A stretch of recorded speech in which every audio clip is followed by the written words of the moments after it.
সমকালীন যে আপনার যুদ্ধ বিগ্রহ চলছে, এই প্রসঙ্গতে এসে অন্তত এটা আরো বেশি প্রাসঙ্গিক হয়েছে। প্রথম কথা হলো, নবী করিম সাল্লাল্লাহু আলাইহি সাল্লামের পুরো জীবন জুড়েই যুদ্ধ সংগ্রাম করেছেন তিনি, এটা পুরোপুরি সঠিক নয়। সংগ্রাম করেছেন সেটা সঠিক, কিন্তু যুদ্ধ করেছেন পুরো জীবন জুড়ে, এটা সঠিক নয়। কারণ নবী করিম সাল্লাল্লাহু আলাইহি সাল্লামের 63 বছরের জীবনের শেষ 10টি বছর, বিশেষ করে মদিনা হিজরতের পর তার উপরে যুদ্ধ চাপিয়ে দেয়া হয়েছে। মক্কায় তিনি যে 53 বছর বয়স পর্যন্ত অবস্থান করেছেন, এই বয়সের মধ্যে যুদ্ধ তো দূরের কথা, তার প্রতি আরোপিত জুলুম, অবিচার, এগুলোর প্রতিকারও তিনি সেই অর্থে পান নাই, বা সেটার জন্য তিনি সেরকম কোনো উদ্যোগই গ্রহণ করেননি। আল্লাহ তাকে সে অনুমোদন দেননি। তিনি শুধু সবর করেছেন মক্কার এই পুরো 53 বছর পর্যন্ত বয়স পর্যন্ত, পুরো সময়টাতে, বিশেষ করে নবুয়াত এর দায়িত্ব বুঝে নেওয়ার পর থেকে নিয়ে তার হিজরতের আগ পর্যন্ত এই পুরো সময়কালটা তিনি শুধু সবর এবং সবর এবং সবর করেছেন। মদিনায় আসার পর যখন তার উপরে একের পর এক আগ্রাসন, যুদ্ধ চাপিয়ে দেওয়া হয়েছে, তখন তিনি যুদ্ধ করতে বাধ্য হয়েছেন। তার যুদ্ধগুলো অনেক ইতিহাসবিদদের মতেই প্রায় সবগুলোই ছিল প্রতিহতমূলক, আত্মরক্ষামূলক। আর যেগুলো তিনি করেছেন সেই যুদ্ধগুলোতে তখনকার আমলের যুদ্ধ যেভাবে হতো সেভাবেই যুদ্ধগুলো হয়েছে, কিন্তু সেই যুদ্ধগুলোতেও মানুষের জীবন, মানুষের প্রাণ যাতে কম যায় সেজন্য তিনি সর্বোচ্চ সচেষ্ট ছিলেন। আজকে যারা নবী সাল্লাল্লাহু আলাইহি সাল্লামের জীবনে যুদ্ধ বিগ্রহ দেখে তাকে নাউজুবিল্লাহ যুদ্ধবাজ বলে, তারা নিজেদের দিকে একবার ফিরে তাকাবার সুযোগ হয়তো পায় না। প্রথম এবং দ্বিতীয় বিশ্বযুদ্ধে সাকুল্যে প্রায় 90 থেকে 100 মিলিয়ন মানুষ নিহত হয়েছে, এবং এটা কারা করেছে? মুসলমানরা নিশ্চয়ই করে নাই। এছাড়া যত বড় বড় যুদ্ধ বিগ্রহ হয়েছে, মিলিয়ন মিলিয়ন মানুষ মারা গেছে, তার প্রায় সবগুলোর সাথে, দু একটা বিচ্ছিন্ন থাকতে পারে, এর বাইরে প্রায় সবগুলোর সাথে অমুসলিমরা, যারা আজ মুহাম্মদ সাল্লাল্লাহু আলাইহি সাল্লামকে নাউজুবিল্লাহ যুদ্ধবাজ বলে আখ্যায়িত করতে চায়, তারাই মূলত জড়িত।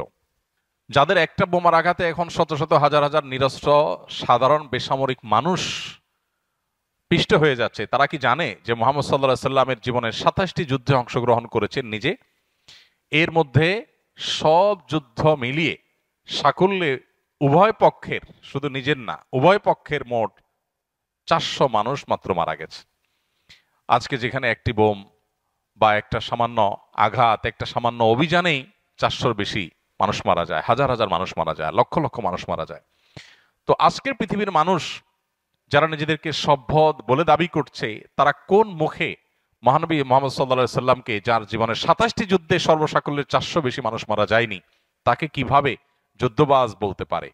মূলত নবী করিম সাল্লাল্লাহু আলাইহি সাল্লামের যুদ্ধ এবং সংগ্রামে, রণাঙ্গনে, সমর জীবনেও তিনি মানবিক ছিলেন। এই জন্য তিনি পরিষ্কারভাবে বলেছেন, কোন নারী শিশুকে যেন কেউ হত্যা না করা হয়। তার সমগ্র জীবনে কোন রণাঙ্গনে, কোন জেহাদে তিনি বা তার কোন সৈনিক কোন নারীকে, কোন শিশুকে আঘাত করেছেন, টাচ করেছেন, এরকম কোন ঘটনাও পৃথিবীর কোন মানুষ, কোন ইতিহাসের বইয়ে, কোন পাতায় কেউ দেখাতে পারবে না।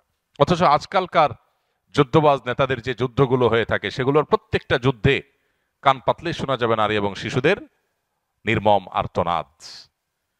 আজকে যেখানে কার্পেট বোমা মেরে পুরো এলাকাকে সমান করে দেওয়া হয়, বোমার নিচে কি ফসল পড়লো, না দালান কোঠা পড়লো, সামরিক মানুষ পড়লো, বেসামরিক মানুষ পড়লো, হসপিটাল পড়লো, এরকম কোনো বিবেচনা যখন করা হয় না, সেই সময় যদি সমালোচনা করা নবী করিম সাল্লাল্লাহু আলাইহি সাল্লামের যুদ্ধের, তাহলে সেটা হাস্যকর। কারণ নবীজি সাল্লাল্লাহু আলাইহি সাল্লামের যুদ্ধে তিনি এতটা দায়িত্বশীল ছিলেন যে তিনি যুদ্ধ পূর্ববর্তী দিক নির্দেশনায় তার মুজাহিদদেরকে, সৈনিকদেরকে, সাহাবীদেরকে তিনি নির্দেশনা দিতেন যে কোনো ফল ফসলের ক্ষতি করা যাবে না, কোনো দালান কোঠা ভাঙা যাবে না। এমনকি কোনো উপাসনালয়ে উপাসনারত মানুষদেরকে, যাজকদেরকে, ধর্ম ব্যক্তিদেরকে, ধার্মিক ব্যক্তিদেরকে বা ধর্মবোদ্ধাদেরকে, তাদেরকে হত্যা করা যাবে না। কোনো উপাসনালয়ে হামলা করার পরে তিনি পারমিশন দিতেন না।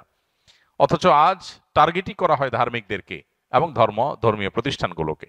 অতএব আজকের পৃথিবীর মানুষের কোনো অধিকার নাই নবী সাল্লাল্লাহু আলাইহি সাল্লামের যুদ্ধ জীবন নিয়ে প্রশ্ন তোলার, বরং তাদের সুযোগ আছে শিক্ষা গ্রহণ করবার, যে যুদ্ধের ময়দানেও কিভাবে মানুষ মানবিক হতে পারে। নবীজি সাল্লাল্লাহু আলাইহি সাল্লাম মুসলা করতে নিষেধ করেছেন। মুসলা মানে কি? মুসলা মানে হলো লাশের অঙ্গ প্রত্যঙ্গ কেটে কেটে বিচ্ছিন্ন করা এবং সেটা নিয়ে পৈশাচিক উল্লাস, আনন্দ করা। এটার উপরে নবী সাল্লাল্লাহু আলাইহি সাল্লাম কঠোরভাবে নিষেধ করেছেন। এবং তার এতগুলো যুদ্ধ হয়েছে, তার কোনো যুদ্ধেই কোনো এত বড় বড় কাফেররা ছিল, এত বড় বড় শত্রু ছিল, আবু জাহাল, আবু লাহাব, যারা একসময় মুসলমানদেরকে হিজরতের আগে নির্মম আচরণ করেছে, অমানবিক বহু জঘন্য জঘন্য কর্মকাণ্ড করেছে, তাদেরও লাশের সাথে অমানবিক, অবমাননাকর, অসম্মানজনক কোনো আচরণ মুসলমানরা করেন নাই।